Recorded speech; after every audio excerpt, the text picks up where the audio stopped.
couple of my favorite moments, of course of all, my first favorite moment was beating James Toney in 1994 at the MGM Grand, because that was the time that I stepped up on the block to beat the big guy on the block.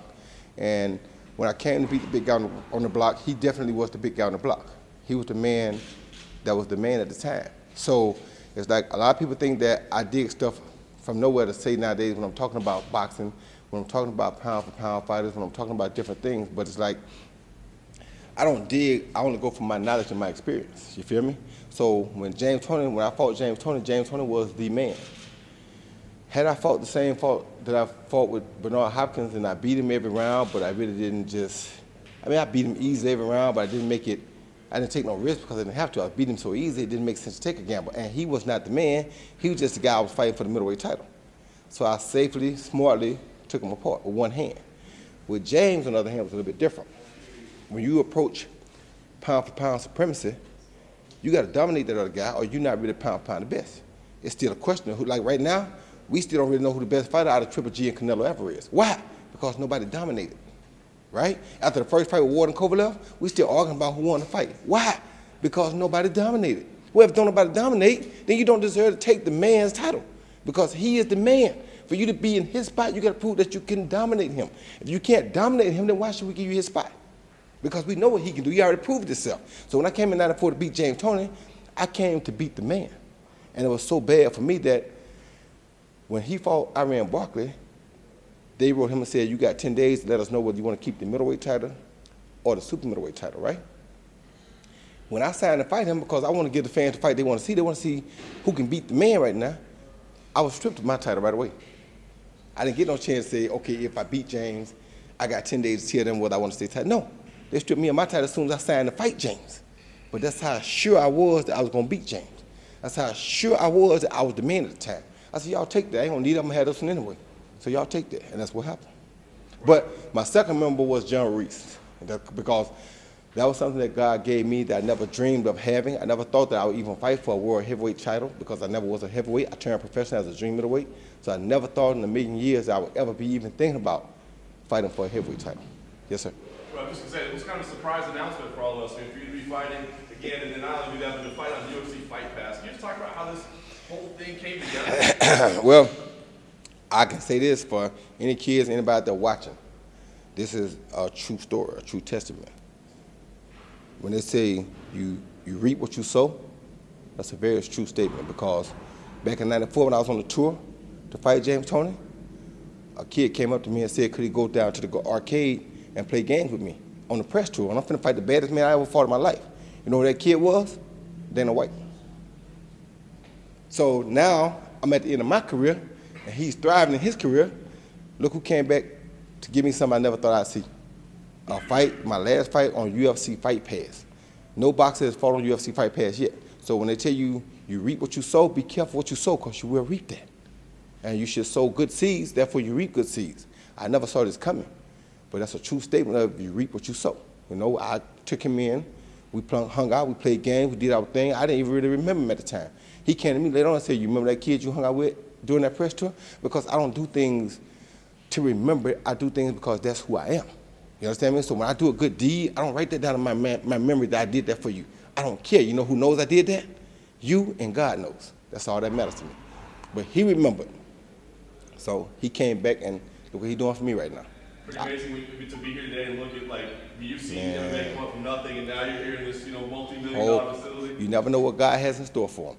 I never knew at that time and he actually was talking to my people back then about them trying to get involved. Just that I wasn't the talk guy. They were, and I couldn't really make the decision because they was doing it. It was their money. They was doing their thing, and I know that they hate now that they didn't do like I did and put him in, because look what he has grown us into. So you mentioned when you fought Luis. Yep. Now Andre Ward put on some weight and talked about, specifically mentioning you doing that as something he wants to do as well. Do you think he could be successful with that? Well, you never can say what a person can't be successful at doing, because nobody ever would have thought that I could have done it. So I'll tell you, if I done it, I think of course he should be able to do it, because it's not easy, but I know who Andre is. And with the fight, with the tenacity, with the heart that he has, it's like when we go out to set these marks, we set them for these guys under us to try to follow the top or even set it even higher. So for him, he's a guy who has came up and watched me set a mark. He wants to go even higher. Because if he wins the heavyweight title, he's gonna do probably what I didn't do, which is win the cruiserweight title too. You feel me? So he can take the mark a step even higher. So I don't see why he couldn't be able to do it. I mean, it's not gonna be easy, but if anybody could do it, I think it would be him. Roy Anderson Silva used to throw out your name quite often. I wonder how interested were you in that at the time, and how close did that ever come to happen? Well, man, to be honest with you, I was so interested because I knew that just like the Conor McGregor-Mayweather fight turned out to be one of the best events of all time, I knew that the Roy Jones Jr. Anderson Silva event would have been one of the best events of all time. So when you talk boxing, it's one thing. When you talk MMA fighting, it's another thing. But when you talk events, it's a whole nother light. And so many people from that world, because they know that he idolized and watched my boxing moves, he even used them sometimes when he fought. And he was one of the most superior guys that they've had in the UFC. So if he learned from this other superior guy that was in boxing, and he used to box himself anyway, then why wouldn't you put them in the ring together just to see what happens? Because it's still something that people want to see. You watch it right now, right? Absolutely. I definitely would watch it right now. If I wasn't even Roy Jones, I still would want to watch it. Because I want to see how good he is at pulling off Roy's tricks, and could he use Roy's tricks against him. Yet I also want to see what Roy come up with different and new, because he's copying all Roy's old stuff. You got to come up with something different, because the stuff you normally do, he knows it. So it's not going to work on him. So it's more of an event than a boxing match. And the events always outweigh boxing matches. You understand me? It's like back in the days, the Super Bowl is good, NBA All-Star game was good. I mean, NBA championship, the finals is good. If we have an epic game, we got a good game.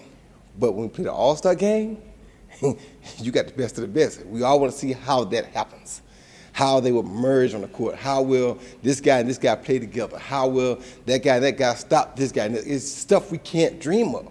That makes it an event. That's what makes it so fun and so big. So now it's kind of taking the fun out of it because they don't go as hard as they used to back then. But back then, we got to see a dream once a year. We got to see sometime Larry and Dr. J play together against some other people when we used to see them butt heads. You understand me? So that's what events do. And so an event like that will probably still pull me out of retirement. Did that fight come close, or why did it happen? Dana is the man with that. He had other plans usually for Anderson when I was trying to make it happen. So when you have a plan, when a guy draws out like this whole compound, this was something that he planned to do. When a guy has a plan, it's kind of hard to change the plan because he already got a plan drawn out. So most of the time when I asked him about the fight, he already had a plan or something that he was working on trying to do. Now don't get it wrong, sometimes different things, different attributes play a factor in those plans and you don't get to do it the way you want to do it or where you want to do it. So sometimes the things that he had planned did not mature, but it was never a time that when they did mature, we could go and make our fight happen, because usually when he said he had plans, I went on and did something else. Is So that still a fight that interests you? of course it is, because like I just said, it's not a fight, it's an event. Events always interest me. And because we was trying to do it before they did it. So of course it's an event. It's a huge event that interests both of us. So you would come out of retirement for that fight? Of course I would. Why not? And I would get in top shape and be ready to win it, because I'm not planning on losing nothing. The only thing I want to lose is weight. That's it. Has Dana brought that up? We really haven't had a chance to talk about it yet, as of late. We was trying to put this together first, because he is trying to get into boxing, and putting UFC Fight Pass at Roy Jones on UFC Fight Pass in a boxing match was a big step toward getting him into the boxing arena. So that's what we've been talking about first. But quite naturally, I'm sure that will come up, because I know Anderson still wants it. And if he wants it, of course, I still want it, because, like I said, it's not a boxing match per se. It's an event.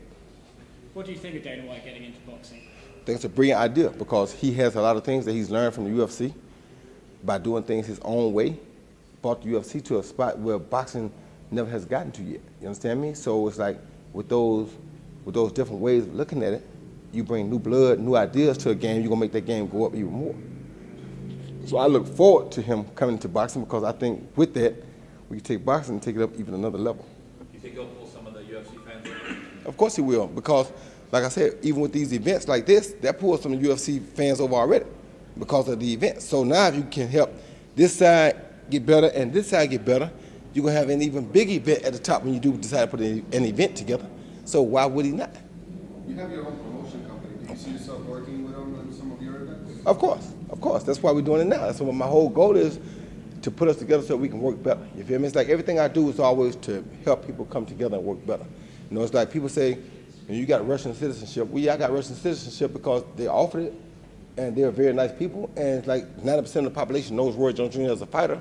So why wouldn't we start at a lower level of trying to make us come together as people and realize that relationships, being together as people, are more important than warring with people? Because if we go to war, we all lose people. We lose loved ones. Why should we war when we don't have to? Why can't we talk? And we're humans. We have the best means, the most means of communication, yet we had a harder time communicating. Why? You feel me? That's crazy. So if you got him who's trying to get into boxing, me who's a superior boxer with an already promotional company, and I do MMA and boxing, then why wouldn't we come together and make it better for both of us? It'd be crazy not to. Do you think boxing's ready for that? For the longest time, it's been boxing versus mixed martial arts. It hasn't been the two communities kind of working together. I know you promoted cards, but Yep. do you think the community as a whole, as a boxing community, is ready to start embracing MMA? That's a good question, and let me give you a good answer for that question, okay? When you see two guys come together and make over $100 million, you think it's good for each other? Yes. Okay, then. Easy answer, right? You'd be a fool if you didn't support UFC and boxing, because look what y'all can do together. Huh? Conor McGregor made more money than most fighters that fight have made in one night, and he's not a boxer, he's a UFC guy. Why wouldn't you want to come together with UFC, because they can make that happen for you? Why wouldn't you bring the two together? How much of this event is Zuffa boxing and how much is your promotion? It's probably 50-50. You know, we doing my promotion too, but of course we want to help Zuffa boxing get their feet wet and get into it the right way. So anything we can do to help Zuffa boxing come on board and go quick, we're gonna try to do. So it's 50-50 to me. What's the hardest thing, mentally or physically preparing for a fight at your age? Physically. Mentally, I ain't. Listen, let me just explain something to people. People always worry about my mental capacity and how I'm gonna be. I was crazy when I started boxing. Can't mess a crazy guy up. He already crazy, right? So mentally, I ain't never had a problem getting ready to beat somebody's child up. That's just what I did for a living always. You put your child out there, I'm gonna whoop him. That's what I was programmed to do when I got here. That's not a problem. Physically, it's very hard for that body to hold up at 49 to what it used to hold up to at 29. So the physical part is the hardest part, because you have to keep your body healthy in all the preparation and all the things you do to get ready for a fight. That's a long process, which takes a lot of dedication and hard work, but your body has to be able to withstand that hard work, or you won't succeed. You mentioned how there's not a clear-cut pound-for-pound number one. A lot of people think it's Crawford, a lot of people think it's Lomachenko. How do you have it ranked? Say that again? The top pound-for-pound boxer right now. Yeah. You mentioned how it's not clear-cut like when you were at the top. A lot of people think it's Lomachenko or Crawford. What's your opinion on who's the best right now? My opinion on that is like it's as follows. There are a lot of guys that can make that claim to fame. If Ward comes out of retirement, of course he should be number one, because he beat more people. And he made adjustments to people. He neutralized more guys than anybody. So he would be my number one off the top, right? Lomachenko and Crawford would be number 1A and 1B, because they fought whoever you brought to them. However, we have not really seen, we've seen Lomachenko in an adverse situation, and he lost that situation. We haven't seen Crawford really in an adverse situation, because nobody been able to push him there yet. So we don't really know until we get them pushed to those points to be able to figure it out. But to make a long story short, when I was fighting, I didn't want there to be no question. So I made sure when I went in that ring that before I came out there, you all knew who the best was. And to show you that, you can go look at the YouTube highlights right now of everybody. You're gonna find one dude who your kid wanna watch again. His name gonna be Roy Jones Jr. Why? Because he fascinated you when he got in that ring. He didn't just beat the guy, he fascinated you while he beat the guy. While he was working on that guy's head, he was fascinating you, showing you things you never seen before. So when you wanna rise to the top pound for pound, it's a little bit more than just boxing, and that's what they're not getting today. So I was highly offended, and he's my colleague, my friend, I love him like a brother, Jim Lampton, when he went and put Chocolatito number 1 pound for pound. How? Who did he beat to become number 1 pound for pound? What did he do to prove to us? I mean, yeah, he does look like an Aguayo clone, but Aguayo wasn't even number 1 pound for pound in his time. He was a great fighter, don't get it wrong, but he was never a top pound for pound guy. So how do you go put his pupil, who hasn't really took it no steps higher, and you put him number 1 pound for pound? Who did he beat to get to be number 1? What did he show us skill-wise to be number 1 pound for pound? And short after you did that, he got beat. Nothing to get. I love the kid to death too, but he wasn't number 1 pound for pound. You can't say that. He didn't do enough. He didn't show us enough to be number 1 pound for pound in boxing. I can tell you, UFC, I can't tell you because I'm not well versed in all the different moves and all the different maneuvers and all the takedowns. I don't know about all of that yet. But boxing, I can tell you everything, pretty much, and I can tell you who got it and who ain't. You understand me? So pound for pound is not something that's easily. It's not a popularity contest. It should be about skills. And right now, the skills of the active fighters, you got to put Lomachenko up there and you got to put Crawford up there. And you got to put Triple G close by because he got good skills too. However, the only problem with Triple G being number one is because Canelo made him change his whole fight game. And he didn't dominate Canelo, so he can't be number one. While we're standing here, they just announced the rematches on for Cinco de Mayo. They just sent out an email. I know. So who do you favor in that rematch? I don't know. It's who's going to be able to make the adjustments. Like the second Ward-Kovalev fight, Ward made adjustments, Kovalev didn't. So it's all about who can make adjustments. That's when your corner comes into play. Because if you got a really good corner, they can help you make the adjustments necessary to change the outcome of that fight. If you don't have a good corner, then you'll see the same fight, or you'll see what happened to Kovalev. You'll come with the same plan, but that plan won't work this time because the other guy changed his plan. Roy, it's obviously still got passion, so how hard is it to say this is it, man? You can tell the love is still there. Man, the love is there, but you know, it's like they said, the heart is willing, but the body can't take it too much more. You feel me? So the heart is willing, but the body ain't able. So you just got to know that and keep that in the back of your mind. Did you ever see yourself at this age fighting when you started? Well, like I told you, I never saw myself at this age fighting, but I also never saw myself as fighting for a heavyweight title. So it's a lot of things that God put on my plate that I didn't expect to see. I never saw myself fighting on UFC Fight Pass. Duh. I never saw none of this coming. So who am I to plan? So if I can't see what's coming for myself, how can I let somebody else tell me what I should do? You know, people say, oh, you should quit. You should. How y'all know? If I had quit when they said I should quit, I wouldn't be here right now today fighting the first boxing match on UFC Fight Pass, right? So you don't listen to people, you let God guide you. Let them people say what they want. If they knew so much, they'd be doing it instead of you.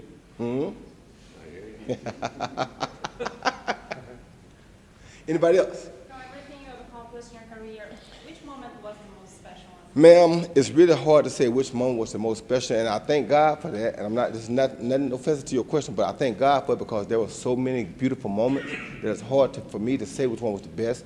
The thing about the heavyweight, what makes it almost one of the best is because it's something beyond my imagination. I never imagined that I would fight for a heavyweight title. Never imagined it. So quite naturally, that goes way up there, but at the same time, when you get a chance to fight the best guy in your sport at the time, the best guy, the number one pound for pound in your sport at the time, who they think can't be beat, and everybody tell you you can't beat him, and they bet against you, and you go out there and shut him down, that's a pretty good feeling too. So I don't know. It's hard to say.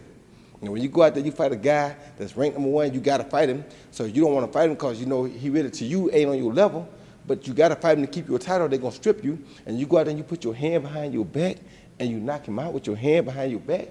Come on, man, who does that? You feel me? So it's a lot of moments that, I mean, a whole round with somebody who is as good as Vinny Pazienza and not get hit with a punch. A whole round with another legendary fighter and not get hit with a punch in the face, period, or the body.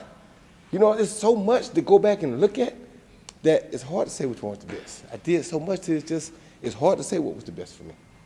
Roy, what would happen if you and Bernard met on a Saturday afternoon in that ring right behind you? I would beat him. I would beat him every day. But we got to take his promotion coming out the equation, though. It got to be a neutral site, a neutral promotional company, so that he don't get to pick the referee and the judges. Then I kick his behind. But if Golden Boy promotes it, I'm probably going to lose. If he go 12 rounds, I'm probably going to lose.